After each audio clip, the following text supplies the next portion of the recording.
Hare Krishna, welcome everyone to Gita class. Let's start with the prayers. Om Ajnanatimidandhasya Jnananjanashalakaya Chakshurunmilitam Yena Tasmai Shri Gurave Namaha Shri Chaitanya Manobhishtam Sthapitam Yena Bhutale Swayam Rupa Kadamahyam Dadati Shvapadantikam Bandeham Shri Guru Shri Yuta Padakamalam Shri Gurun Vaishnavamscha Shri Rupam Sagrajatam Sahagana Raghunathanvitam Tam Sajivam Sadvaitam Savadhutam Parijana Sahitam Krishna Chaitanya Devam Shri Radha Krishna Padan Sahagana Lalita Shri Vishakhan Vitamscha Namam Vishnu Padaya Krishna Pristhaya Bhutale Srimate Bhakti Vedanta Swami Niti Namine Namaste Saraswate Deve Gauravani Pracharine Nirvishesha Shunyavadi Paschatya Deshatarine Vanchakalpatarubhyascha Kripasindhubhya eva cha Patitanam Pavanebhyo Vaishnavebhyo Namo Namaha Namo Mahavadanyaya Krishna Prema Pradayate Krishnaya Krishna Chaitanya Namne Gauratvishe Namaha Panchatattvatmakam Krishnam Bhaktarupa Swarupakam Bhaktavataram Bhaktakyam Namami Bhakta Shaktikam He Krishna Karuna Sindho Deenabandho Jagatpatem Gopesh गोपिका कंत राधा कंत नमोस्तुते तप्त कांचन गौरांगी राधे वृंदावनेश्वरी वृषभानुसुते देवी प्रणमामि हरिप्रिये नीलाचल निवासाय नित्याय परमात्मने बलभद्रा सुभद्राभ्यां जगन्नाथाय ते नमः जय श्री कृष्ण चैतन्य प्रभु नित्यानंद श्री अद्वैत गदाधर शिवासादि गौर भक्तवृंद हरे Krishna Krishna Krishna Hare Hare Hare Ram Ram Ram Hare Hare. Okay, so we have completed the 10th chapter and today we'll enter the 11th chapter.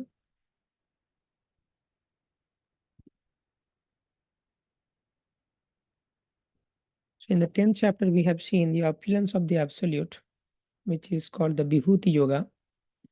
So Krishna is explaining different opulences. Some of them were explained in the 7th chapter previously, and now Krishna explains them in more detail. So opulences are basically manifestation of Krishna's divine energy in this material universe. Everywhere in this material universe, we can relate everything to the manifestation of Krishna's energy. Whatever best we can see in this world is a manifestation of Krishna's energy. Like Krishna says, among the demigods, I am Indra; among the Rudras, I am Shankar; among all the Sthavaras, non-moving things, I am Himalaya; among all the mountains, I am Sumeru; among all the different stars, I am the sun.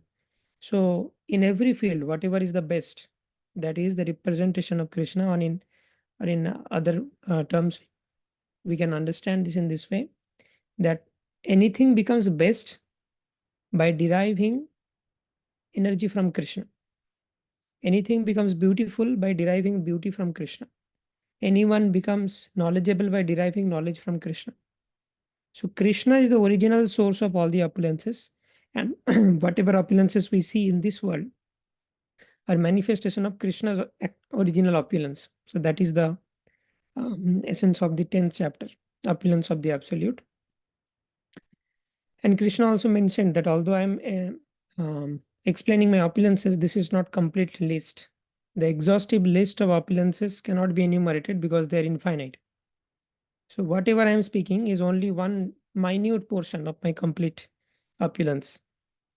And also we saw the Chatushloki Gita in this section. In the 10th chapter, the Chatushloki Gita explains Sambandha, Avidya and Prayojan. Then after discussing the Chatushloki Gita, Arjuna confirmed Krishna's supremacy, and Arjuna wanted to know about these opulences. Why Arjuna wants to know about the opulences? So that he can remember Krishna always. So there is a statement in the scriptures that there are so many rules and regulations mentioned in the scriptures that we should do this and we should not do. There are so many do's and don'ts. But there is one principle. Smartabhyo satatam Vishnur Vishmartabhyo na jatu chit. Sarve vidhi nishedashur etayor eva kinkaraha. So there are two principles. Always remember Krishna and never forget Krishna. So these two principles are the topmost or king among all the different regulative principles mentioned in the different scriptures. And all others uh, principles, they are um, kinkaraha, means they are servant of these two principles. So some regulative principle should be accepted if it is helping you to always remember Krishna. And if some regulative principle is not invoking the remembrance of Krishna, then we have to reject that principle. Means if there is some lower principle, but if it is not helping me to remember, then it should be rejected. One example can be given. Suppose in the Ekadashi, we should fast. Ekadashi is meant for fasting. Now, according to your body type, if it is possible to fast, like there are different degrees of fasting in Ekadashi. Some people do nirjal fasting. They don't even take water. Some people take uh, only fruits. Some people take only water. If you cannot do that, you can take fruits. Otherwise, you can take fruits and milk. You can take fruit, milks, and other different sabjis. And then some people also take sabudana and ekadashi prasadam. Okay, so there are different degrees of fasting. Now, suppose somebody is trying to do the nirjal fast, but he is so agitated by hunger that he is always thinking when the Dwadashi Paran time will come. Now, although the fasting in Ekadashi is a good thing, doing austerity for Krishna, but because it is blocking the remembrance of Krishna, that higher principle is violated, then this is not a proper way to, for that person, fasting, nirjal fasting in Ekadashi is not recommended. Whatever you do, it should invoke the remembrance of Krishna. So this is how Arjuna's point was also that if I know the opulences of Krishna, I can remember Krishna always. I am there in this material world. I am seeing so many things around in this material world. If I know that those things are manifestation of Krishna's energy, so whatever I will see, I will connect back it to Krishna. There is a verse in Chaitanya Charitamrita that says, Sthavara Jangam Dekhe Na Dekhe Tar Murti Sarvatra Hai Nija Ishta Deva Spurti. So pure devotee sees Sthavar and Jangam. In the pure devotee sees moving and non-moving things in this world, but he is not seeing the external shapes of those objects. He is always thinking about the Supreme Lord, just like vision of Srila Prabhupada. Whatever he saw, he had a spiritual vision. When Srila Prabhupada sees the ocean, he remembers the Apuryamana Machala Pratishtam verse from Bhagavad Gita, where it says the pure devotee is just like ocean. And although there are different rivers of material desires, the pure devotee is never agitated. One time, Srila Prabhupada was walking in a beach, and in the beach, one of the beaches of US, and there was some chunk of ice on the beach. And Srila Prabhupada took his cane, and Srila Prabhupada was breaking the ice. The devotees could not understand what Srila Prabhupada is doing. The devotees asked Srila Prabhupada, why are you breaking this ice? Then Srila Prabhupada told that, see, this ice is not the natural condition of water. Water in room temperature or in this temperature should be in liquid form. But somehow this water is in the ice form. So this is not in the natural condition. And this is the function of Guru to make a jiva come to its natural position. Similarly, our natural position is we will be eternal servant of Krishna, we will love Krishna, we will serve Krishna. But in this material world, we see people are not interested in God and they are doing sense gratification. And the role of Guru is to bring back to the normalcy and make them serve Krishna, connect with Krishna. So this is how Srila Prabhupada always had this spiritual vision. When Srila Prabhupada was traveling in train, when he was in the Grihastha ashram, he would see the setting sun. And then Srila Prabhupada would remember the verse from Brahma Samhita, Jachakshurei Shashapita Sakala Grahanam Raja Samasta Suramurti Rashesha Teja Jasyagyaya Brahmati Samhrita Kala Chakro Govindam Adipurusham Tamaham Bhajami. So although the sun is giving us light, in our scientist books we have read that the sun is the source of all energy. But actually, it does not stop there. There is one step beyond. How does the sun uh, getting energy? The sun is getting energy from Krishna, or every atom is energized by Krishna, and every anu and paramanu, the Kshirodakosha Vishnu form of the Lord is present. Just like in modern scientific theories, also we know the electrons are moving, okay, and there are theories like Bohr model, Rutherford model, and we know there are some principal quantum numbers. There are certain orbits in which if the electron is moving, then there is no discharge of energy. So this is a law made by the physicist to explain the phenomena what is happening. So the law explains what is happening. We see that when the electron is present in one of the particular orbits, it does not emit energy. It is not losing energy. This is what we are seeing, but we cannot explain why. For the why, we have to go to Krishna, because the Supreme Lord is present in every atom. He is energizing each of these electrons. Similarly, for the law of gravitation, we can explain what two bodies are attracting with this force G into m1 into m2 by d square. We can calculate the force. We know what it is, that it is attracting, it is not repelling, and the magnitude of the force is this. But again, if we ask this why question, we do not have answer. Why it is that the two bodies are attracting and two bodies are not repelling? So that is beyond our explanation. So that means in this universe, Krishna is present, just like Krishna also explained in the 7th chapter. Sutre manigana iva matta partaram nanyat kinchidasti dhananjaya mai sharvamidam protam sutre manigana iva. In a pearl necklace, you will see only the pearls, you will not see the string. But it is the string which holds all the pearls. Although the necklace is made because of that string, but we cannot see that. Similarly, the universe is existing and functioning because of Krishna, but it is very difficult to see Krishna. So then Krishna explained all the vibhutis so that Arjuna can remember always, and not only Arjuna, so that we can also know about the vibhutis of Krishna, and it can invoke Krishna's remembrance within us, which is the highest principle of the scriptures. Then the Supreme Lord told that Athava bahunoitena kim gyatena tavarjuna vishtavyam idam krishnam ekang shena sthito jagat. So by a minute fragment of my energy, I am sustaining this entire material creation. So Krishna told that, oh Arjuna, I have only listed a few of my opulences, and this is not the complete list. And the complete list, enumerating the complete list is impossible because I have infinite opulences, even within this material world. Krishna is not limited within this material world. The material world that we see is only one of the universes, and there are millions of other material universes. Beyond that, there is Brahmajyoti. Then we have a lot of spiritual universes like Vaikuntha, Golok, Vrindavan, and Ayodhya. There are so many spiritual planets. Okay, just a minute.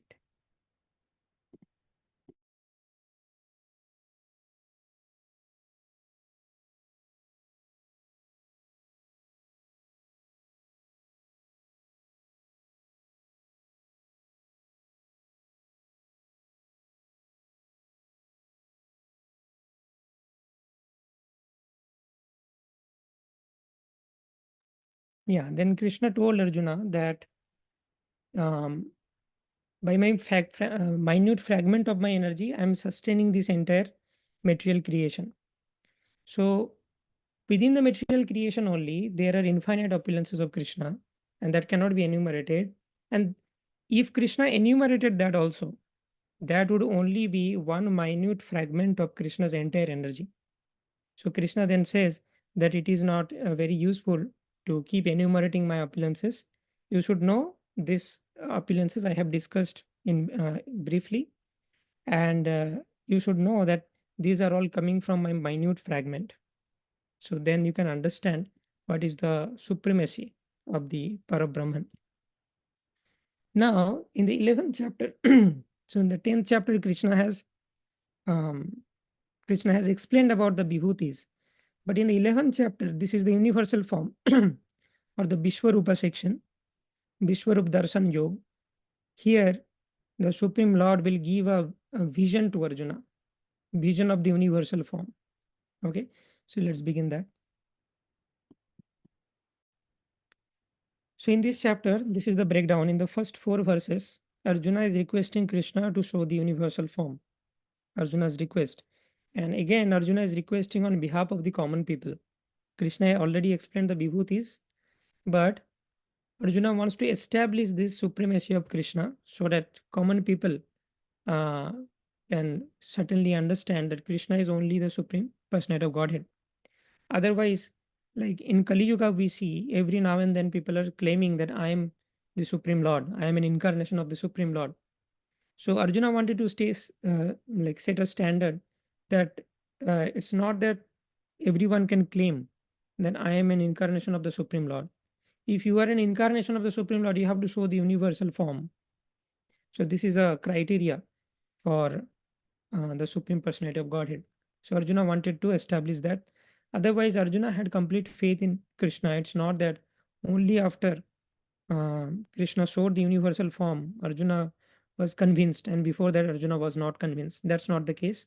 Arjuna already admitted, and Arjuna also said that the different other sages like Asita, Devala, Vyasa, they have also accepted the authority of Krishna.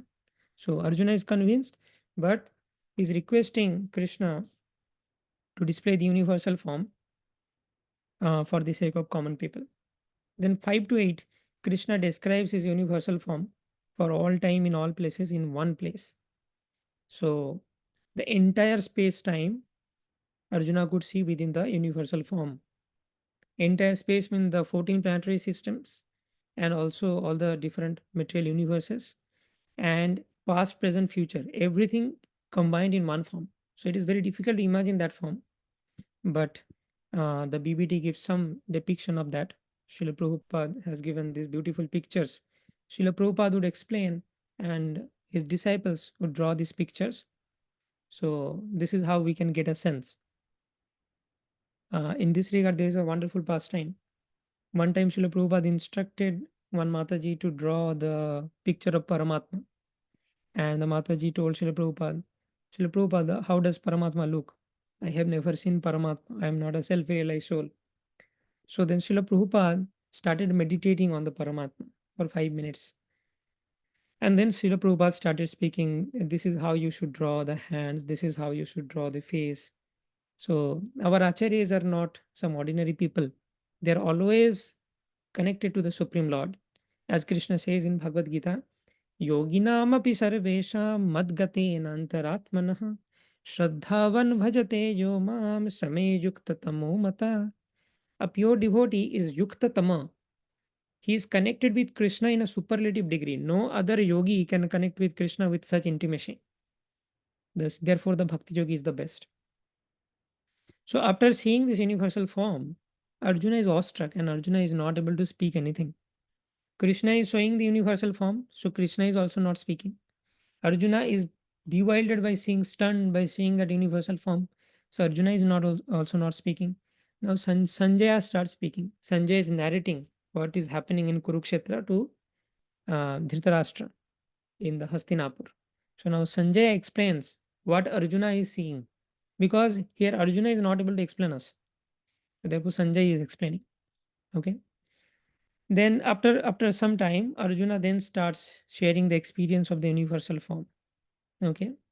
And then Arjuna also saw the Kala Rupa, not only the Vishwarupa, but also the Kala Rupa. So Arjuna gives a description of the Kala Rupa. Then Arjuna is, by seeing the Kala Rupa form, the form is so fierce. Arjuna is asking Krishna, Krishna, who are you? I am not able to recognize you. I don't think you are my friend. You are something else. I am bewildered. Who are you actually?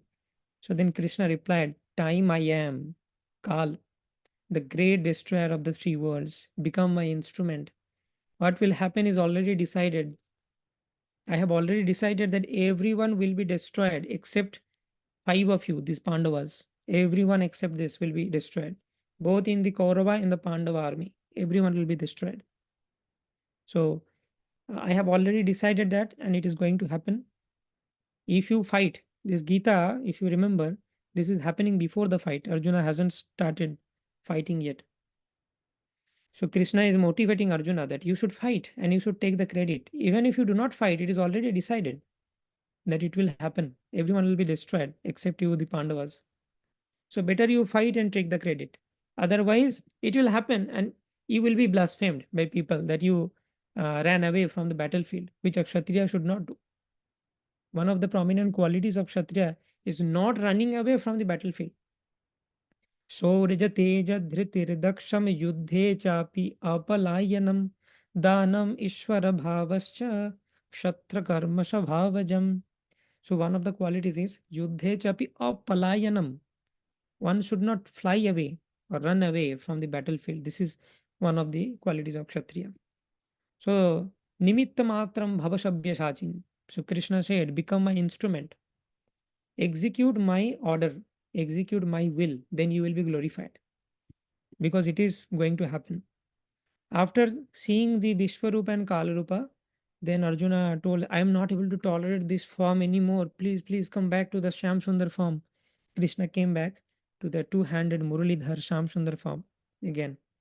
Then Arjuna like came to Dasya Rasa. In a mood of a servant, Arjuna is telling.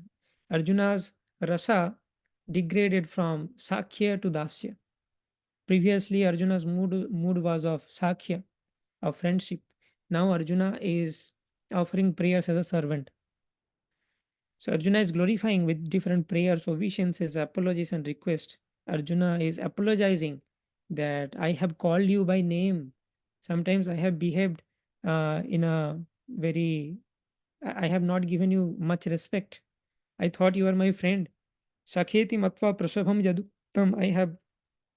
I have called you Krishna, Yadava, Sakha, and I was chit chatting with you, joking with you, cutting jokes. So please forgive me for all that. I could not realize you are so great. Okay. So this is how the chapter ends. So let's take the first section where Arjuna is requesting Krishna to manifest the universal form.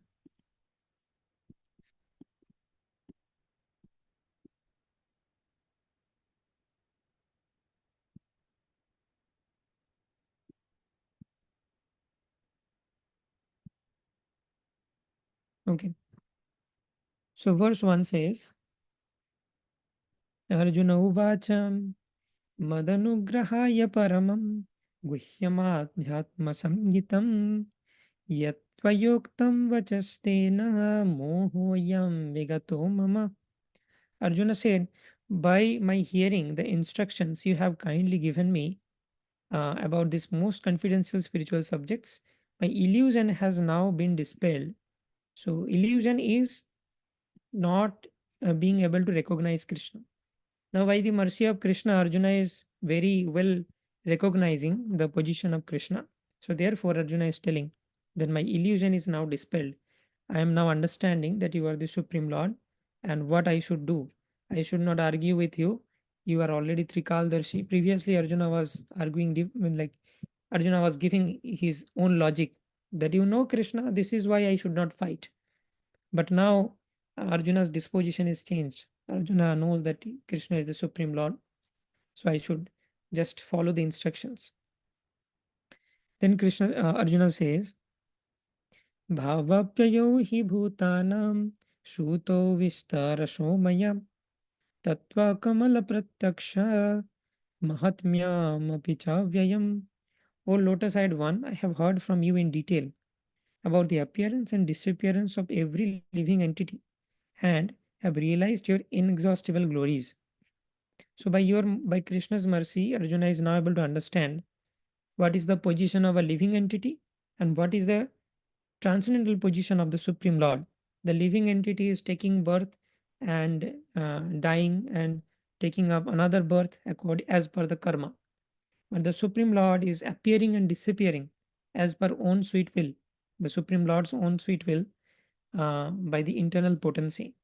So I have understood the difference between Jiva and Ishvara. Okay, now evam etad yathatyatvam atmanam parameshwaram drashtumichhami te rupam aishwaram purushottama. O greatest of all personalities, O supreme form, though I see you here before me in your actual position, as you have described yourself, I wish to see how you have entered into this cosmic manifestation. I want to see that form of yours. So, in the 10th chapter, whatever description Krishna you have given me, by that I understand you are all pervading, you are everywhere. In everything, uh, your manifestation of your energy is everywhere. Among the Sthavaras, among the Jangamas, among the Rudras, the stars, everything is your manifestation of energy. But I have received that knowledge, but I want to see that how everything is within you and you are within everything. Is there any visualization of this knowledge you can give me that you have just given?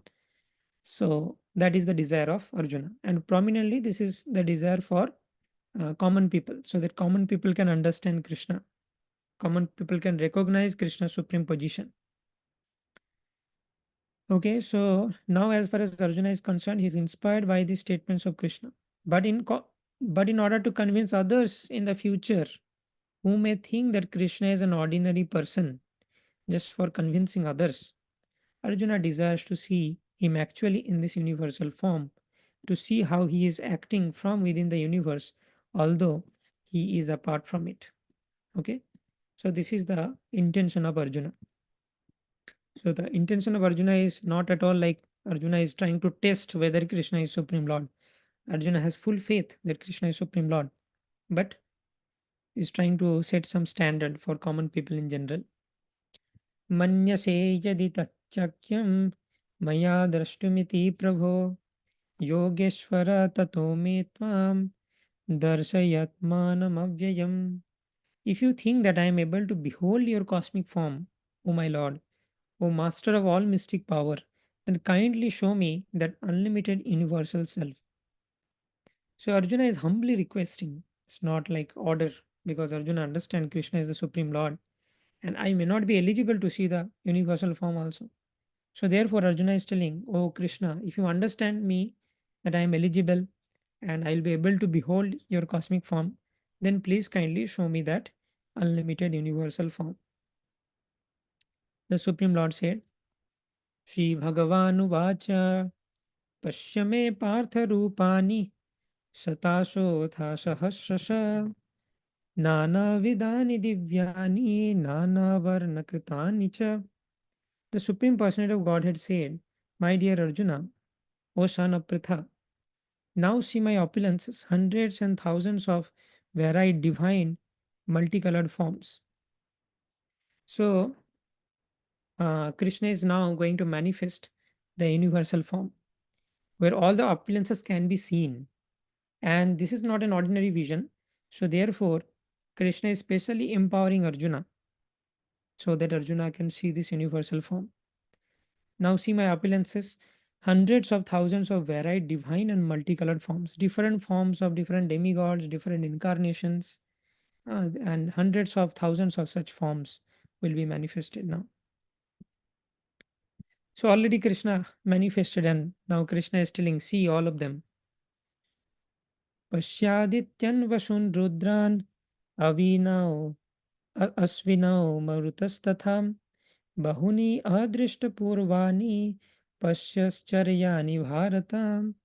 O best of the Bharatas, see here the different manifestation of the Adityas, Vasus, Rudras, Ashwini Kumaras. All these things Krishna explained before, that I am uh, among the Vasus, I am Agni, among the Adityas, I am Vishnu. Now Arjuna is able to see all of them. And all the other demigods, behold the many wonderful things which no one has ever seen or heard before. So this is a very special darshan I am giving you. Nobody has seen this before. Okay. So there is one Vishwarup that was shown to Duryodhan, but that was not the complete one. Arjuna is seeing the extended form of the Vishwarup here. Now it says, so we have entered this section. So 1 to 4, Arjuna is requesting Krishna to show the universal form. This is done. And now Krishna describing his universal form. Okay. So we are in this section. Ihaikastham jagat krishnam pasyadya sacharacharam mama dehe gudakesha yachanya drashtumichhasi. O Arjuna, whatever you wish to see, behold at once in this body of mine. This universal form can show you whatever you now desire to see and whatever you may want to see in future. Everything, moving and non-moving, is completely in one place. So Krishna is giving everything together. Srila Prabhupada is saying no one can see the entire universe while sitting in one place. That is impossible. Entire universe cannot be seen in one place. Even the most advanced scientists cannot see what is going on in other parts of the universe. And they are trying so hard. Still, we have only information about only few of them, right? But a devotee like Arjuna can see everything that exists in any part of this universe. Krishna gives him the power to see anything he wants to. He wants to see past, present, and future. Thus, by mercy of Krishna, Arjuna is able to see everything. Now, Krishna further says, Natumam shakyashe drashtum anenaiva swachakshusha divyam dadami te chakshu pashyame yogamaishwaram. But you cannot see me with your present eyes. Charma chakshu, normal material senses. By with material senses, you cannot see the universal form. Therefore, I give you divine eyes. Now behold my mystic opulence. This is very important. Um, a pure devotee does not like to see Krishna in any form except his form with two hands. Okay. So pure devotee is only satisfied by seeing the Muralidhar Shamsundar form of the Supreme Lord. He is attracted to that form. In general, the pure devotees are not hankering to see the universal form. A devotee must see his universal form by his grace, not with the mind, but with spiritual eyes when Krishna empowers. To see the universal form of Krishna, Arjuna is told not to change his mind but vision. The universal form of Krishna is not very important. That will be clear in subsequent verses. Yet, because Arjuna wanted to see it, the Lord gives him the particular vision required to see that universal form. Devotees who are correctly situated in transcendental relationship with Krishna are attached by loving features, not by a godless display of the opulences. The playmates of Krishna, the friends of Krishna, and the parents of Krishna never want Krishna to show his opulences. They are so immersed in pure love that they do not even know that Krishna is the Supreme Personality of Godhead. In their loving exchange, they forget that Krishna is the Supreme Lord. In the Srimad Bhagavatam, it is stated that the boys who play with Krishna, means Krishna's friends, are highly pious souls. After many, many births, they are able to play with Krishna. They have accumulated pious credits or devotional credits for many, many lifetimes, and therefore they are now getting this opportunity to play with Krishna. Such boys do not know that Krishna is the Supreme Personality of Godhead. They take him as a personal friend. Therefore, Sukadeva Goswami recites this verse. This is from Srimad Bhagavatam. Itham shatam brahma sukhanubhutya dasyam gatanam paradaivatena maya shrityanam naradarakena sakam vijaru krita punya punja. Here the Supreme Person, who is considered the impersonal Brahman by the great sages, the Supreme Personality of Godhead by the devotees, and a product of material nature by ordinary men. Now, these boys who have performed many, many pious activities in their past lives are playing with the Supreme Personality of Godhead. This is from Srimad Bhagavatam 10, 12, 11. So, to see the Supreme Lord face to face, it's like rare opportunity. And after so many lifetimes of sadhana, we get that opportunity. Now, Arjuna was already seeing that form, the Sham Sundar form. So, our acharyas comment that this Vishwarup is inferior than the Samsundar Rupa of Krishna. Vishwarup is a material form of the Supreme Lord, which is um, temporary form of the Lord because it is connected with the material world. So when the material world is manifested from Mahavishnu, then this Vishwarup form is there. And when the universe goes inside the Mahavishnu body, then the universal form is not existing. So the universal form of Krishna is a cosmic form. This is a temporary form, and sometimes it is an imaginary form, just like different parts of the universe are compared to different limbs. Just like sun and moon, they are compared to the eyes of the Supreme Lord. So this is an imagination, but this is a bona fide imagination. So the Vishwarup is a cosmic form, temporary form, imaginary form, but it is a bona fide imagination. And it is only for the neophyte devotees who cannot establish their faith in the Shamsundar form of Krishna. So all the forms of Vaikuntha and Golok Vrindavan are higher they are coming higher in hierarchy than the Vishwarup. So the form of Narayan in Vaikuntha, the form of Ramachandra in Ayodhya, the form of Krishna in Dwaraka, and the topmost is form of Krishna in Golok Vrindavan. So Vishwarup is much inferior. So here our acharyas say that Arjuna was already seeing the Shyam Sundar form face to face. So Arjuna had the vision of the highest form. Now here Krishna is telling that to behold the Vishwarup, I am giving you spiritual vision. So it is actually degrading Arjuna's vision. For a normal people like us, if we are supposed to see the universal form, our vision will be upgraded. But in case of Arjuna, because Arjuna was already seeing the Shyam Sundar form of Golak Vrindavan, so therefore Arjuna's vision was degraded. Arjuna's vision was also changed to see the Vishwarup, to adjust to see the Vishwarup, but Arjuna's eyes were degraded. The fact that a devotee is not concerned with seeing the Vishwarup, the universal form, but Arjuna wanted to see. Generally, a devotee is not interested to see the Vishwarup because this is an universal form and it is only for the neophytes who do not have Vishwarup worshippers. We have discussed about that. There are three kinds of non bona fide out worshippers. One is Ahangraha, means impersonal worshippers. Another is demigod worshippers, and another is Vishwarup worshippers. So these people are not directly worshipping Krishna. So they are doing something else and they can be categorized in these three categories. So in general, a pure devotee is not very concerned to see the Vishwarup. But here Arjuna wanted to see. What is the reason? To substantiate Krishna's statements in the 10th chapter so that so that in the future people could understand that Krishna is not only theoretically or philosophically presented himself as the Supreme Lord, but he is actually the Supreme Lord. Arjuna must confirm this because Arjuna is the beginning of the Parampara system. So Krishna told in Bhagavad Gita that already I have spoken this knowledge to sun god Vivaswan long time ago, millions of years ago.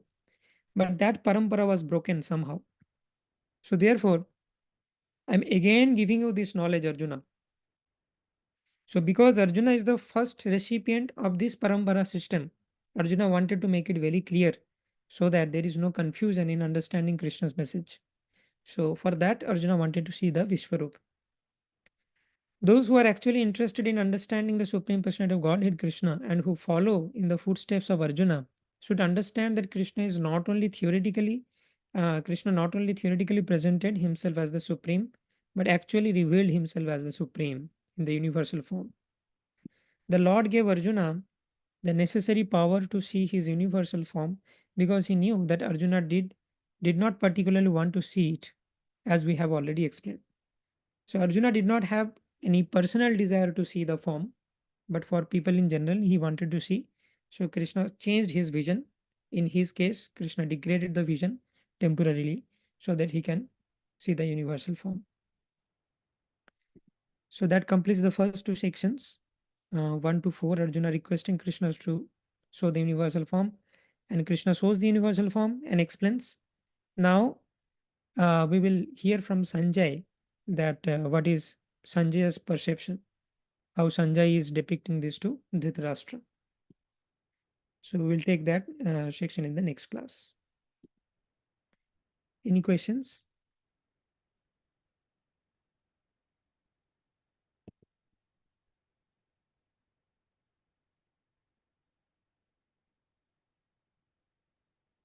Yes, Ayush Prabhu. Hare Krishna Prabhuji. Uh, the vision here in this context, which is talk about, is what people took it as a metaphor, Which and they said, yeah, people generally took this vision as a metaphor that you have to change your life on I the way of cannot hear you properly, bro. Hare Hare Krishna. The sound is very low. Am I audible? Now clear. Yeah. So, what is the metaphor? I could not understand. Actually, I saw many people, they took this vision context as a metaphor. They did not take it as literally that actually vision has been changed, but they took no, this is a metaphor that states that we have to change our vision, our perspective to see so that we can see the divinity. So how we can refute that argument, because it is a mayavadi argument that we have to just see ourselves with changed vision. Hmm. So there are several things. So the atheistic people and Mayavadi people, they always misinterpret the scriptures, and therefore we need the acharya. So we can tell them that this is your opinion. This has nothing to do with what is the actual meaning of Krishna. If you are presenting some opinion, you have to cite the experts. Just like in research papers, also, if we show some result, we have to cite the previous acharyas in that. So it is not very important what we are thinking. If we are thinking it is a metaphor or not, that's not very important. You have to establish your point by citing the previous acharyas. This is a like basic decorum in explaining spiritual subject matters. Even Arjuna followed that. Arjuna told that while accepting Krishna as the supreme lord, Arjuna mentioned Ashita Devala Vyasa Narada. So this is the culture. And so all the previous acharyas like Srila Prabhupada, and it's coming from Baldev Vidya Bhushan, and all our acharyas like Bhakti Siddhanta Saraswati Thakur, they have explained this thing as it is. But people, it is very difficult for people to accept Krishna as it is. That's the problem. In material world, 99%, like 99.99% people, they are away from Krishna. Some people also say that Rama and Mahabharata actually did not happen. Ram is a principle. Pandavas are also metaphorical. They represent five senses. So people have their insane logic and they can interpret the scriptures anything, like whatever they think. But that's not the most important. We have to follow the acharyas to understand the real meaning. So this is how we can represent that there is no point of arguing. You have to cite the previous acharyas. Yes, true. Yeah. Okay.